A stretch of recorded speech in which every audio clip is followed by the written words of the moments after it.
Hey everyone, I'm David Finz, and on this episode of the Cyber Insurance Imperative, I want to take some time to talk about the claim notification process because I'm still seeing too many clients not understanding how the coverage works or being reluctant to take advantage of it. There's an old saying that there's no such thing as being a little pregnant, and the same can be said of cyber incidents.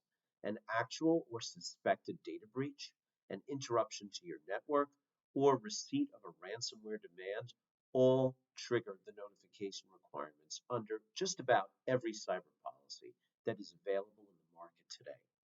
These aren't potential events, and it doesn't matter if you think you have the situation under control or that the losses will be contained within the policy retention.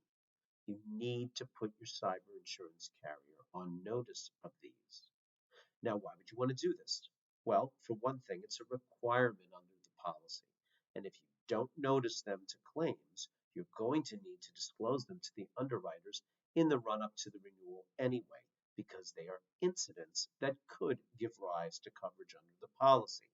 And the failure to provide notice of these matters could be construed as a misrepresentation. The second reason why you would want to provide notice is because doing so gives you access to a full range of service providers that can help you manage the incident. Privacy counsel, forensic investigators, threat consultants, data restoration specialists, even public relations and crisis management teams. These people deal with situations like yours all day, every day, and they can help you recover from the incident with your balance sheet and reputation intact. But perhaps the most important reason to notice these matters is that you simply don't know what you don't know.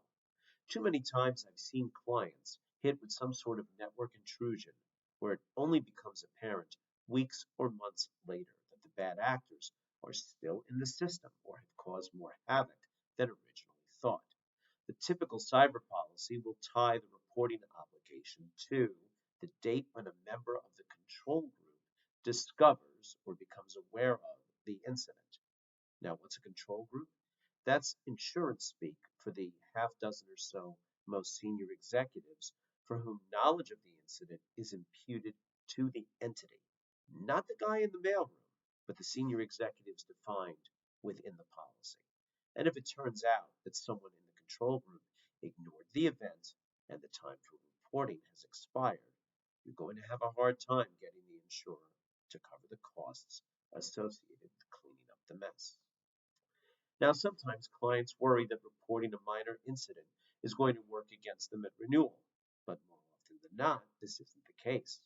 Cyber underwriters are looking at losses paid out, not claims reported. Sure, a matter that remains open is likely to elicit questions in the run up to the renewal, but a matter that is closed without exceeding the policy retention should not be counted against you. The bottom line is that reporting these matters as a precautionary measure is appreciated by the underwriters. It connects you with professionals who can manage the incident response, and it protects you in case the loss ends up being larger than it first appears. Want to learn more about how to make the most of your cyber insurance? Please don't hesitate to reach out. You can DM me on LinkedIn or email me at david.fins@alliance.com. This week only, I will send you a complimentary copy of my book, now in its second edition. And if your current broker isn't having these conversations with you, maybe it's time that you discover the more rewarding way to manage risk. Thanks for watching.